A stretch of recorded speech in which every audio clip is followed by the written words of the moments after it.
जय भीम, नमस्कार। मैं हूं अशोक दास और आप देख रहे हैं दलित दस्तक। बाबा साहब डॉक्टर अंबेडकर हमेशा यह चाहते थे कि भारतीय समाज में के भीतर महिलाएं आगे बढ़े। उनका यह कथन, उनका जो एक कोट है बहुत प्रचलित है कि जब एक व्यक्ति पढ़ता है तो सिर्फ वह अकेला पढ़ता है, लेकिन जब एक महिला शिक्षित होती है, आगे बढ़ती है तो पूरा परिवार, पूरा समाज आगे बढ़ता है। बाबा साहब का परिनिर्वाण दिवस है 6 दिसंबर को और उसी मौके पर हम बात कर रहे हैं ऐसी ही महिलाओं से जो अम्बेडकरी मिशन को समर्पित हैं, अम्बेडकरिज़्म से ताल्लुक़ रखती हैं और दुनिया के अलग-अलग हिस्सों में जो पहुँची हैं, उन्होंने अपनी पहचान बनाई है। हमारे साथ इस डिस्कशन में मौजूद हैं अर्चना जी जापान से। अर्चना जी वेव कर दीजिए एक बार ताकि लोग पहचान जाएँ। अर्चना जी तृप्ति बैंकर जी अमेरिका से जुड़ी हुई हैं। अमेरिका से ही सुमिता जी जुड़ी हुई हैं, स्मिता जी जुड़ी हुई हैं और रक्षिता जी जुड़ी हुई हैं अबू धाबी से। आप सबका बहुत-बहुत स्वागत, सबको जय हिंद। जय भीम। अ, धन्यवाद हमें इनवाइट करने के लिए। जी, थैंक यू। इसमें मैं सबका पहले परिचय दे दूँ अपने दर्शकों को। अर्चना जी जो हैं वो जापान में हैं और वो ऑटोमोटिव इंडस्ट्री से ताल्लुक़ रखती हैं। साथ ही doctor Baba Saheb Ambedkar international association for education से जुड़ी हुई हैं, जापानी लैंग्वेज भी पढ़ाती हैं।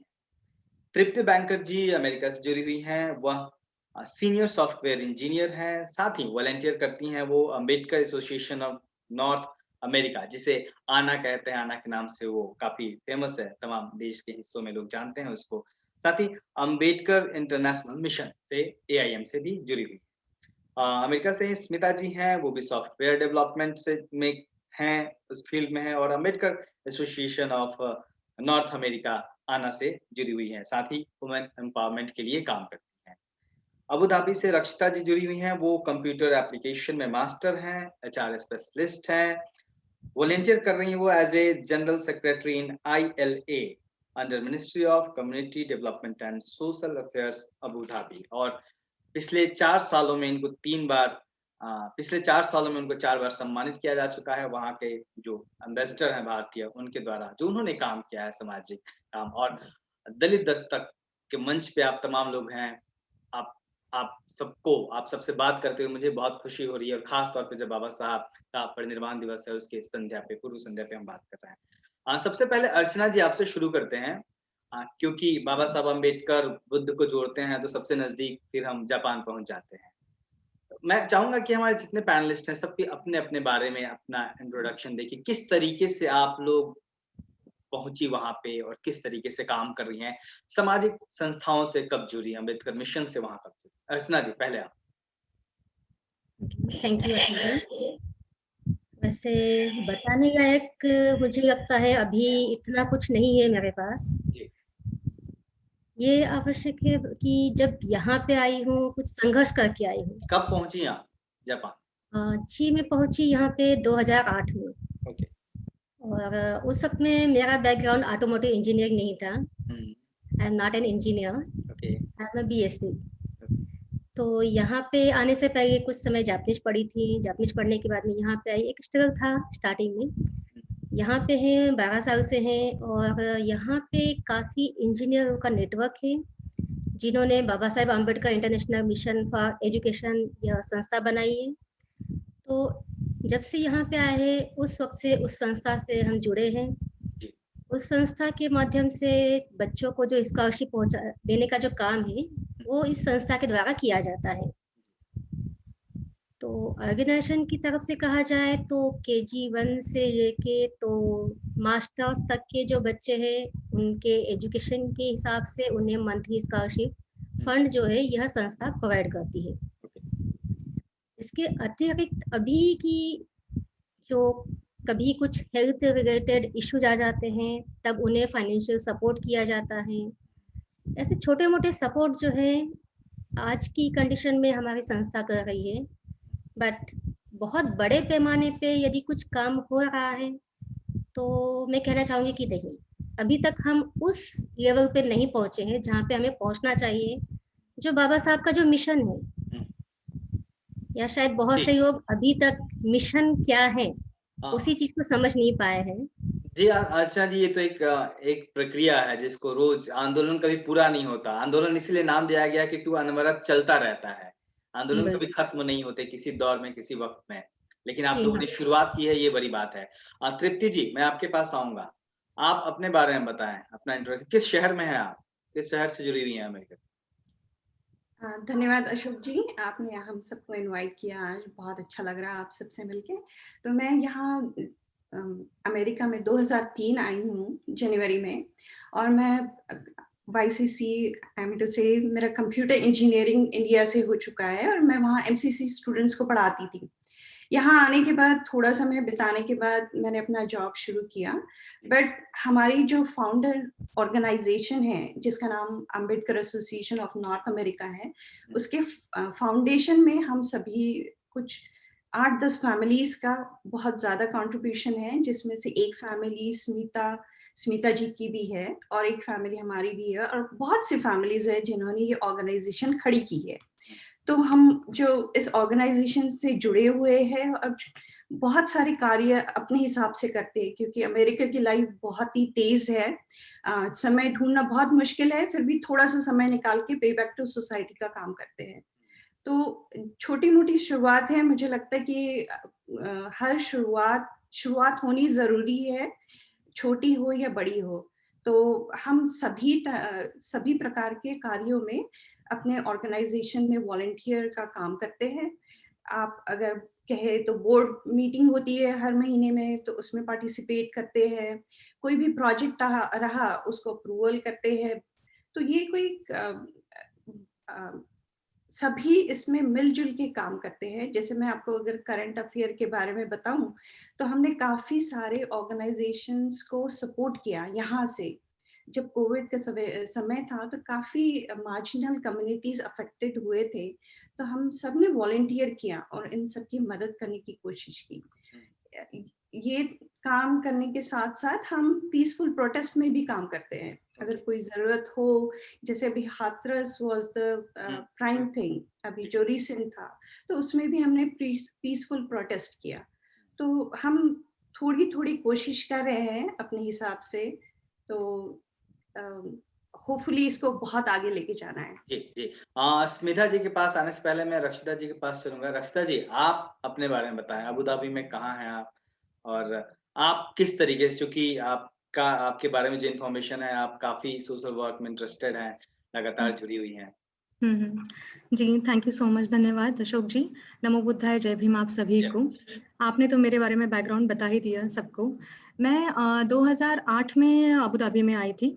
I moved in with my husband, मैं अपने पति के साथ यहाँ आई थी और उसके बाद यहाँ आकर मैंने एचआर स्पेशलिज़्म में अपना एजुकेशन कंप्लीट किया फिर से, कंप्यूटर्स में करने के बाद। उसके बाद मैं यहाँ की एम्स से तो मैं जुड़ी ही जुड़ी अम्बेडकर इंटरनेशनल मिशन से, जो कि एक intellectual plus cultural plus social platform से बिलॉन्ग करता है।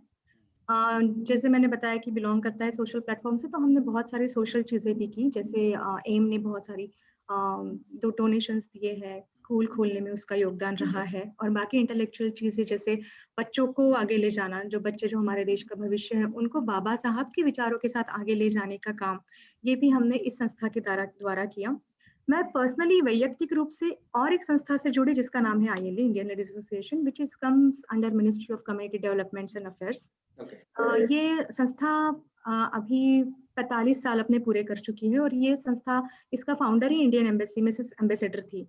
ये तब से चली आ रही है। हमने ये संस्था बेसिकली सोशल में ज़्यादा, सोशल प्लेटफ़ॉर्म पर ज़्यादा काम करती है और सोशल प्लेटफ़ॉर्म पे काम करती तो इसमें कोविड-19 की तो जो हमने हेल्प की वो तो जुड़ी हुई है ही। हुँ, इसके पहले भी जब केरला में फ्लड आया था, तो यहाँ से अबू धाबी इंडियन एम्बेसी से बहुत सारा मानधन उनको मिला था, बहुत सारी मदद उन्हें पहुँचाई गई थी। तो इस तरह से हम जितना हो सके, और करंटली कोविड सिचुएशन में तो हमने सारे मज़दूरों को, यहाँ पे जो लेबर है, उनको मास्क पहुँचाना, उनको खाना पहुँचाना, उनको अन्न पहुँचाना। बहुत से लोग थे जिनकी जॉब चली गई थी, जो हमें सुसाइड करने की धमकियाँ दे रहे थे, उन लोगों को अच्छी तरीके से इंडिया में पहुँचाना, फ्लाइट्स अरेंज करना, जो कि ना सिर्फ मैं, हमारी संस्था है जो इन चीज़ों में काम करती है, मैं तो उसका एक छोटा-सा हिस्सा हूँ। तो उन लोगों को इंडिया में अच्छी तरह से पहुँचाना, उनके घर तक पहुँचाना, उनका खर्चा उठाना, उनके फ्लाइट के भी खर्चे उठाना, एम्बेसी से कोऑर्डिनेट करके उनको फ्लाइट अरेंज करा देना और जो नहीं जा पा रहे उनके खाने पीने का ध्यान रखना, जो जी, नहीं जा पा रहे, बहुत ये हज़ारों की तादाद में हम लोगों ने मज़दूरों को खाने पीने से लेके, मास्क से लेके, सैनिटाइज़ेशन से लेके, ये सारी चीज़ें हम लोगों ने प्रोवाइड की। अभी तो ख़ैर बहुत अच्छा माहौल हुआ है, अभी तो सब कुछ धीरे-धीरे सेटल होते आया है। तो इस तरह से वैयक्तिक रूप से मैं इस संस्था में काम करती हूँ और जो सारी हमारी एम फैमिली है वो तो हम करते ही हैं, वो तो हमारा काम तो होता ही है। एम का जो काम है बाबा साहब की विचारधाराओं को आगे ले जाना, वो काम तो हम करते ही हैं और करते ही रहेंगे। जी। मुझे लगता है कि हमारा जन्मजात एक मिशन है। जी, इंटेलिजेंट जी, बिल्कुल। इंटेलेक्चुअल प्लेटफ़ॉर्म पर बाबा साहब के विचारों को अपनी अगली पीढ़ी तक पहुँचाना, ये हमारा आई थिंक जन्मजात मिशन है जो हम करते ही रहेंगे।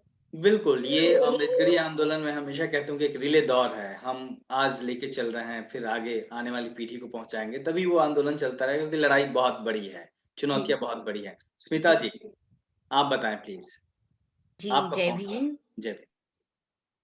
जय भीम और नमो बुद्धाय आप सभी को। तो मैंने कंप्यूटर साइंस में इंजीनियरिंग किया, उसके बाद मैं मास्टर्स करने के लिए यूएस आई 2002 में और 2005 से मैं अम्बेडकराइट मूवमेंट से जुड़ गई काफ़ी क्लोज़ली और तब मैंने यूनाइटेड नेशंस के कॉन्फ्रेंसेस अटेंड किए और उसके बाद जब जैसे तृप्ति जी ने बताया कि मैं आना की फाउंडिंग मेंबर भी हूँ और हम लोगों ने यहाँ पर काफ़ी मतलब विमेन एम्पावरमेंट के कुछ प्रोजेक्ट शुरू किए देख के कि जिसकी सबसे ज़्यादा ज़रूरत है और ऐसे सेमिनार्स कंडक्ट किए जो सारे स्टीरियोटाइप्स जो विमेन के बारे में हैं और स्पेशली दलित विमेन के बारे में है क्योंकि दलित विमेन सबसे ज़्यादा अफेक्टेड है, राइट?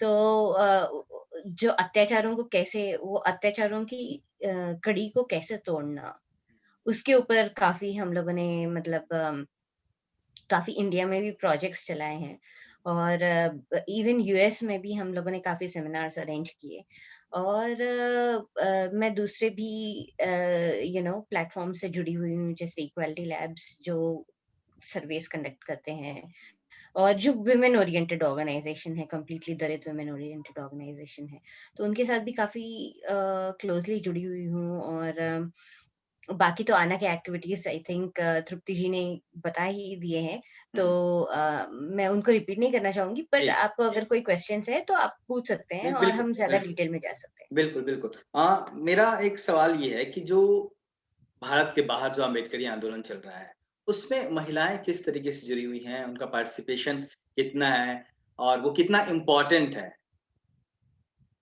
तृप्ति जी, आप बताएँ।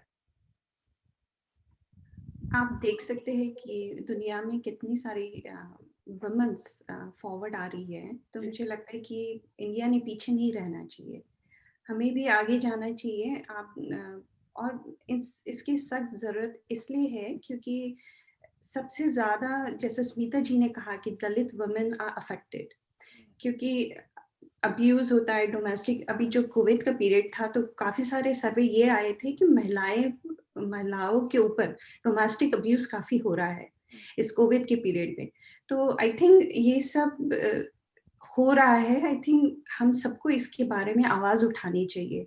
तो अगर वुमन आगे नहीं आएगी तो वुमन के बारे में बोलेगा कौन? अगर वुमेन्स को इश्यू है तो I think women should come forward to help them, right? Help each other to come forward. तो मुझे ऐसा लगता है कि बहुत ज़रूरी है, वुमेन्स को इश्यू है तो वुमेन्स ने उनके बारे में बात करनी चाहिए। ओके। रशिता जी, आपसे मैं एक सवाल पूछना चाहूँगा कि जी। जब आप लोग देखिए भारत से निकल के वहाँ पहुँचे, अलग-अलग हिस्सों में सेटल हैं, अपना काम कर रहे हैं, मूवमेंट से भी जुड़े हुए हैं। भारत में जिस तरीके से खबरें आती हैं लगातार, आए दिन एससी/एसटी वुमेन पे अत्याचार की खबरें आती हैं, उनको डैम बता दिया जाता है, उनके साथ बहुत तरह की दिक्कतें होती हैं। तो आपको क्या लगता है कि क्या वो तरीका हो सकता है जिससे भारतीय महिलाएँ या फिर जो पीड़ित वर्ग है, वो उससे बाहर निकल सकता है?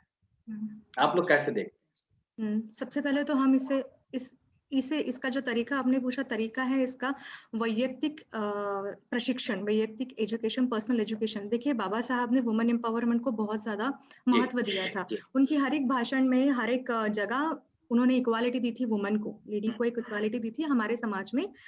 भारतीय महिला की उतना ही वेटेज है, उसका उतना ही स्थान है जितना कि पुरुषों का है। लेकिन कहीं ना कहीं भारतीय महिला को खुद को भी ये बहुत समझना जरूरी है कि हाँ, ये मेरे अधिकार है।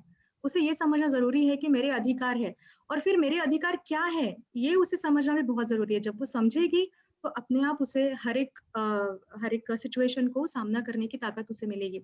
दूसरी बात, जिस तरह से हम महिलाओं को बोलते हैं कि अपना सशक्तिकरण करे, खुद को एम्पावर करे, वैसे हमें हमारे बच्चों को भी सिखाना है। ये एजुकेशन हमें हमारे बच्चों को बचपन से ही सिखाना है। ये जो दायरे हैं, जो आज इंडिया में जो दायरे तोड़े जाते हैं, तो ये प्रशिक्षण तो मेरे ख्याल से बचपन से ही सबको देना जरूरी है कि इन दायरे को ना तोड़े, अपने आप में अपने साथ में लेके चले, जो भी अपनी वैल्यूज है, जो भी अपनी मोरल्स है। तो इस तरह से हर जगह प्रशिक्षित करके लोगों को समझाकर जहां तक हो सके हम इसे कंट्रोल कर सकते हैं। जी। अर्चना जी, आप इसको कैसे देखती हैं? आपकी क्या राय है? जी, काफ़ी हद तक मैं रक्षिता जी की बात से सहमत हूँ, क्योंकि जब हम बात करते हैं वुमन एम्पावरमेंट की, तो वो शुरुआत होता है खुद से, एज एन इंडिविजुअल।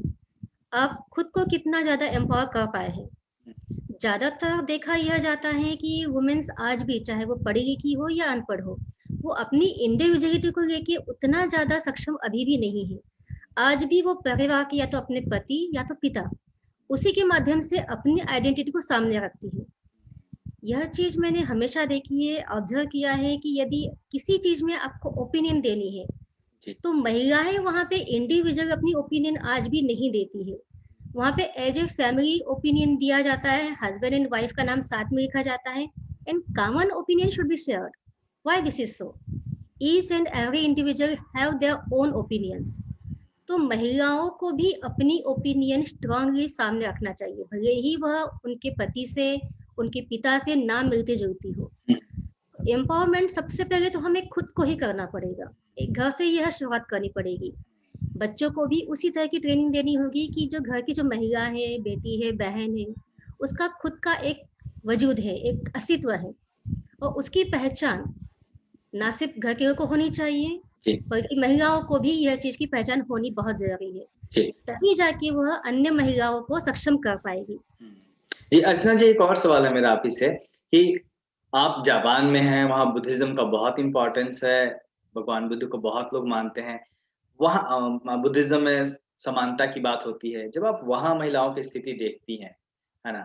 और फिर जब भारत में देखती हैं, तो जापान की बात करते हैं। जापान में महिलाओं की स्थिति कैसी है, जो बुद्धिज्म के अंदर है?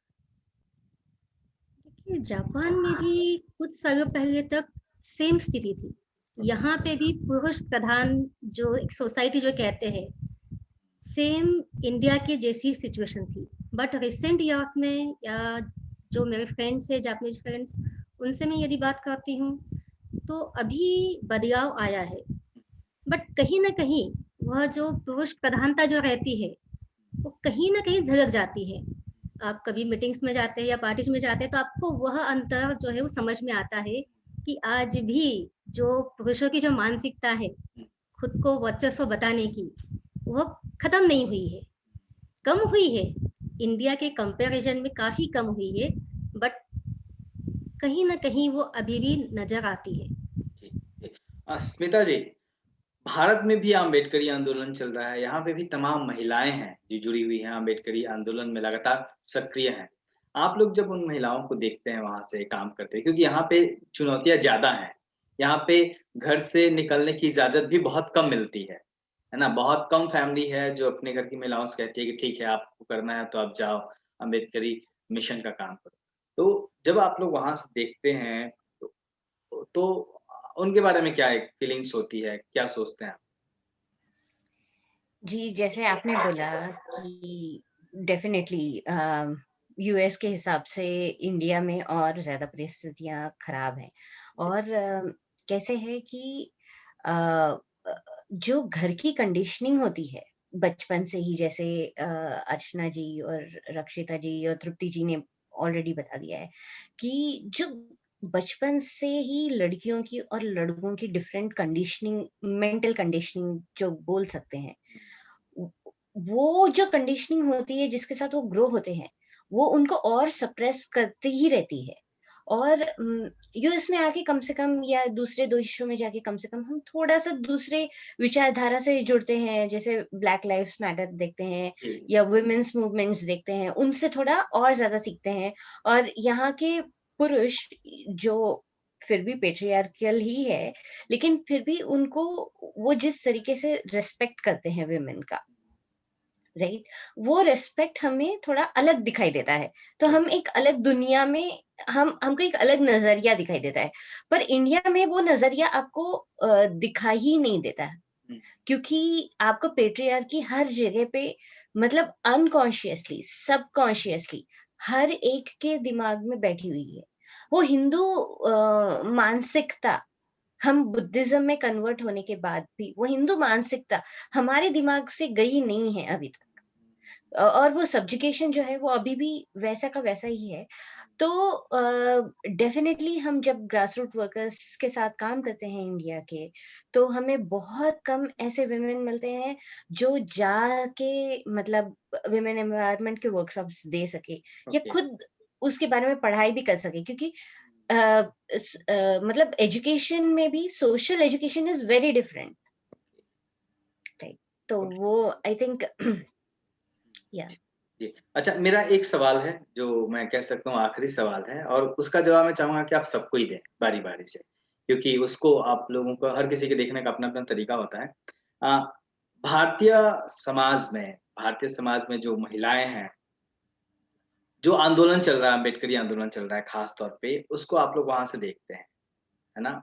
आजकल सोशल मीडिया का दौर है, कहीं पे कुछ भी हो रहा है अम्बेडकरी आंदोलन के भीतर, तो सबकी नज़र बनी हुई है। चाहे आप लोग वहाँ पे कर रहे हैं तो हमारी नज़र है, हम लोग यहाँ पे कर रहे हैं तो आपकी नज़र है। यहाँ जो महिलाओं का मूवमेंट चल रहा है, उसमें, और जो अम्बेडकरी मूवमेंट चल रहा है जिसको पुरुष भी चला रहे हैं, तो आप लोग कैसे देखते हैं? उसमें किस दिशा में जा रहा है? क्या सुधार की गुंजाइश है? रक्षिता जी, आप शुरू करें। जी, देखिए यहाँ की जो भी सोशल मूवमेंट हो या अम्बेडकरी मूवमेंट हो यहाँ का, इस मूवमेंट में महिलाएं और पुरुष दोनों मिलके एक साथ समान काम कर रहे हैं। जो कि भारत में, अगर हम इंडिया में देखें तो पुरुष और महिलाएं एक साथ उस मूवमेंट में काम नहीं कर रहे। ज्यादातर पुरुष ही है, महिलाओं को तो भनक भी नहीं होती कि ये किस तरह का आंदोलन चल रहा है। या फिर बहुत कम महिलाएं हैं, गिनी-चुनी? हाँ, बहुत कम महिलाओं को, बहुत कम महिलाएं हैं जो बहुत अच्छी आघाड़ी पर है। बाकी तो महिलाओं को भनक भी नहीं कि आंदोलन क्यों है। इनफैक्ट बहुत सी महिलाएं आंदोलन से शायद त्रस्त होगी, क्योंकि उन्हें नहीं समझ में आ रहा कि अपना पति अगर कहीं हमारे पुरुष अगर काम कर रहे तो कहाँ कर रहे। तो बहुत ज़रूरी है कि बाबा साहब ने जो विचार या जो एजुकेशन हमें दिया है वो उन महिलाओं तक पहुँचे, ये बहुत ज़रूरी है। उन तक पहुँचने के माध्यम निकालना ये बहुत ज़रूरी है। यहाँ हम ऑलरेडी प्रिविलेज्ड है, हम लोग एनआरआईज़ है, we are already privileged people, we are already influential people for back in India. जो हमारे जो लोग हैं भारत में, उनके लिए हम ऑलरेडी इन्फ्लुएंशियल है, वो जानते हैं। और हम ऑब्वियसली हम वो प्रिविलेज लेके यहाँ आए हैं, पढ़ के आए हैं, या पढ़ने का प्रिविलेज है, या रहने का प्रिविलेज है, या यहाँ पर अर्न करने का प्रिविलेज है, ये हमें तो ऑलरेडी मिल चुका है। इसलिए हम बाबा साहब को इतने अच्छे से समझते हैं, क्योंकि हम उनको पढ़ते हैं। लेकिन बैक इन इंडिया मुझे नहीं लगता, जहाँ पर पुरुष सत्ता जो हमारा बैक इन इंडिया, मुझे नहीं लगता कि महिलाओं के पास इतना वक्त है कि वो अपनी सारी घर गृहस्थी संभालने के बाद बाबा साहब को पढ़े। और हमें किन्हें एजुकेट करने की जरूरत है? हमें ऑफकोर्स लोकल लेडीज को ही, जो मैं कह सकती हूँ जो गाँव है या जो पिछड़ा हुआ हमारा समाज है, हमें उन्हें ही एजुकेट करने की ज़रूरत है। जो मिडल स्ट्रीम लोग हैं, उनको हमें ज़्यादा एजुकेशन देने की ज़रूरत नहीं, क्योंकि वो खुद भी उनकी ज़िम्मेदारी समझते हैं। शायद वो खुद बाबा साहब की तरफ मुड़े, लेकिन जो हमारा जो लोकल एरिया है, जो हमारे पिछड़ा वर्ग है, उनको तो ज़रूर जानकारी देना ज़रूरी है। उनके हक है, उनके अधिकार है, ये उनको समझाना, स्पेशली लेडीज़ को समझाना, स्पेशली वुमेन को ये समझाना बहुत ज़रूरी है। क्योंकि अगर वो खुद के हक के लिए खड़ी होगी, तो अपने आप ही परिस्थिति में सुधार आएगा। अगर वो ही नहीं समझ पाएगी कि मेरे अधिकार क्या है, तो वो दबकर ही रहेगी। और मैं ये नहीं कहती कि समाज में किसी की बात मानना, या अपने घर में कुटुंब में अपने किसी पति की या भाई की या फादर की बात मानना ये गलत बात है। लेकिन सर झुका के जो जिस चीज का आप कोई सहमत हैं तो बात मान सकती है, एक मुद्दे पे हो सकता है 3-4 लोगों की सहमति हो। ज़रूरी नहीं है कि ज़बरदस्ती हम असहमत हों। एग्जैक्टली, इलॉजिकल बातें मानने का कोई मतलब नहीं है। जी। और सबसे पहली बात है तो परंपराओं को तोड़े। सबसे पहले जो परंपरा रूढ़ी, इन सबको तोड़े, इन रूढ़ियों को तोड़ के बाहर आए। ये बहुत सी ऐसी चीजें जिनका कोई मतलब ही नहीं निकलता। सिंपल सा एक सुंदर सिंदूर लगाने का कोई मतलब नहीं निकलता। लेकिन आज भी मैं भारत में देखती हूँ कि हमारा पिछड़ा वर्ग ये सब कहता है, करता है। May be it is mean of getting ready for something और समथिंग, बट हमारा पिछड़ा वर्ग है, ये सब चीजें करता है, तो इनमें से बाहर निकलना नहीं निकल पाएगा जब तक वो अपने दिमाग से नहीं सोचेगा, जब तक उन पर बार बार हैमरिंग नहीं होगा कि लॉजिक से हर एक चीज को लॉजिकली देखो, हर एक चीज को लॉजिकली समझो। जब तक हम ये उन्हें नहीं पढ़ाएंगे, ना महिलाएं खुद पढ़ेगी, ना अपने आने वाली पीढ़ी को पढ़ाएगी। तो सबसे ज्यादा जरूरी है उनको एक माध्यम देना, उनको एक मीन देना समझने के लिए बाबा साहब के विचारों को, और उसके साथ साथ ही बुद्ध धर्म को भी, क्योंकि जिस तरह से बुद्ध धर्म साइंटिफिकली हर एक चीज को प्रूव करता है, मुझे नहीं लगता किसी और चीज में किसी और रिलीजन में किसी और चीजों में ताकत है इसका प्रमाण प्रूव करने की। ओके, अर्चना जी, आप कैसे देखती हैं? आपका क्या सुझाव है? देखिए, मैं एक सिर्फ इसे वुमन एम्पावरमेंट से जोड़ के तो नहीं देखती हूँ। मैं शायद अभी भी मैं अम्बेडकर राइट मूवमेंट क्या है, किस दिशा में जा रहा है, बाबा साहब का मिशन क्या था, क्या हम उसे वाकई समझ पाए हैं? आपको क्या लगता है, क्या नहीं समझ पाए हैं, क्या समझने की जरूरत है? सबसे पहली बात तो ये है कि बाबा साहब का जो एक सबसे बड़ा जो सेंटेंस था, I am an Indian first in lastly, उस चीज को शायद हम अभी भी उतने व्यापक तरीके से नहीं समझ पाए हैं। यदि ऐसा होता तो हमने बाबा साहब को सिर्फ एक जाति तक ही सीमित नहीं किया होता, हम उन्हें उस व्यापक तरीके से लोगों के सामने लेके गए होते। यह चीज जो हमने उनको एक समाज में जो सीमित कर दिया है, तो कहीं हम उनके मिशन से भटक गए हैं। नहीं अर्चना जी, मैं आपको रोकूंगा इस पे, क्योंकि मेरा भी एक स्टेटमेंट है। एक्चुअली हमने सीमित नहीं किया, हमने सीमित नहीं किया। जब तक हमने बोलना शुरू नहीं किया था, बाबा साहब को न सरकार ने गंभीरता से लिया, ना उनके इतने स्टैचूज बने, ना कुछ हुआ। तो इस समाज ने, जो उनके फॉलोअर्स हैं, हम ये नहीं कहते हैं, जो अम्बेडकरी समाज से जुड़े हुए लोग हैं या फिर SC/ST कम्युनिटी से जुड़े हुए लोग हैं, वो ये नहीं कहते किसी और को कि ना मानो। ये तो उनको चाहिए कि वो माने। अगर बाबा साहब के बारे में यहाँ अखबारों में लिखा जाता है या फिर लोग कहते हैं कि वो दलित लीडर थे, तो ये हम नहीं कहते, हम तो कहते ही हैं वो कॉन्स्टिट्यूशन मेकर थे। वो जब भारत रत्न मिल गया उनको, तो वो तो देश की बात हो गई ना। उन्होंने जितने अचीवमेंट हासिल किए अलग-अलग जगहों पे, तो ये हम तो कह ही रहे हैं। ये जो दूसरा पक्ष है, जो मानने को तैयार नहीं है, ये उनकी प्रॉब्लम है। नहीं, कैसा हुआ है, एक बात पे कि थोड़ा-सा मैं असहमत हूँ। जी, प्लीज। उन लोगों ने क्या किया है कि वह चीज़ थोपना चाहिए और हम लोग उनके साथ में उस प्रवाह में बह चुके हैं। तो यहाँ पे कहीं न कहीं हम लोगों की जो सोच है, वह कम पड़ गई है, या हम लोगों में जो आज भी जो एकता नहीं है, उसकी वजह से हम उस चीज़ को उतनी ताकत से सबके सामने नहीं ला पाए हैं। तो मुझे लगता है कहीं न कहीं एक्सक्यूज़ेस देने के बजाय या पीछे होने की बजाय हमें अपनी ज़िम्मेदारी समझनी चाहिए कि नहीं, कहीं न कहीं हम भी गलत थे उस चीज़ को लेके। और आज हमें उस चीज़ को समझ के साथ में ले जाके बाबा साहब का जो सही जो मिशन था, जो पूरे देशवासियों के लिए था, पूरे इंडिया के लिए था, नॉट ओनली फॉर द दलित, जी, सिर्फ एक जाति के लिए नहीं था। जी, जी, तो बिल्कुल। ये जब हम सबके साथ में लेके आएँगे, तब जाके हम देश से जुड़ेंगे। तो हमें देश से जुड़ना है, हमें एक समाज से नहीं जुड़ना है। सबसे बड़ी बात मुझे ये लगती है।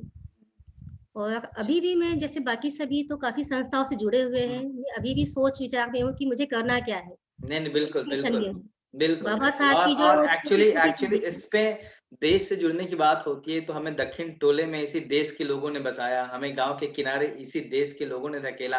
तो हम तो लगातार उन बैरियर्स को तोड़ के बीच में आने की कोशिश कर ही रहे हैं। हम तो चाहते ही हैं कि हाँ, हम मूल निवासी का जो कॉन्सेप्ट है वो यही है कि हाँ, हम भारतीय हैं, हम औरों से ज़्यादा भारतीय हैं, है ना? जी हाँ। तो इस खैर ये तो बड़ी बहस है, चलती रहेगी। स्मिता जी, आप बताएँ, आप क्या बदलाव देखना चाहती हैं अम्बेडकरी मूवमेंट में? आप क्या किस दिशा में बढ़ रहा है अम्बेडकरी मूवमेंट?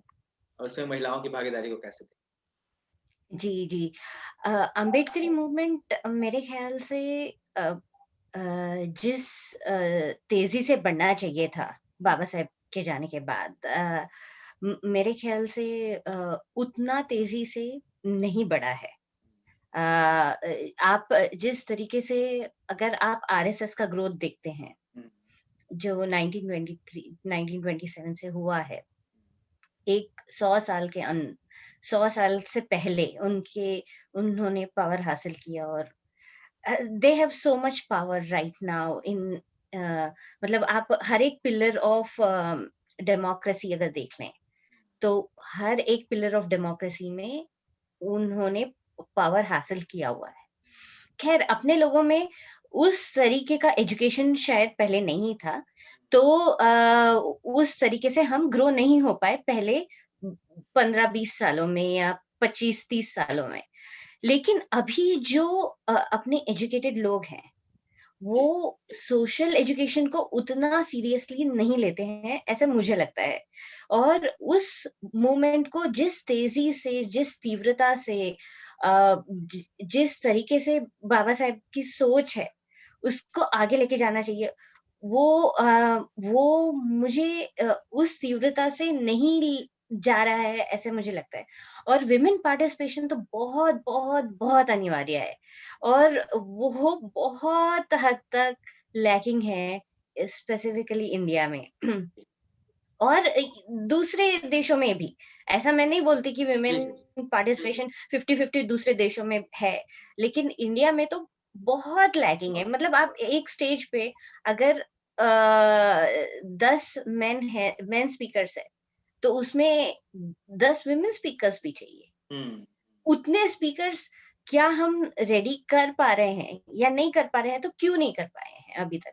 आई थिंक उस चीज को सोचना, जैसे रक्षिता जी ने स्टीरियोटाइप्स के बारे में कहा, उन स्टीरियोटाइप्स, बेड़ियों से बाहर निकलना और अपना सक्षमीकरण करना, वो हमारे लिए बहुत बहुत बहुत अनिवार्य है, और इसमें मतलब हमारा काम बहुत जरूरी है।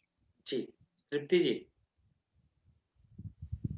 तो मैं सहमत हूँ स्मिता जी और रक्षिता जी दोनों से। मुझे ऐसा लगता है कि जैसे मैंने अपनी माँ को देखा है, वो जॉब करते थे, बच्चों को देखते थे। आई थिंक उनके पास समय नहीं होता था कि वे ऐसे सोशल एक्टिविटी कर पाए।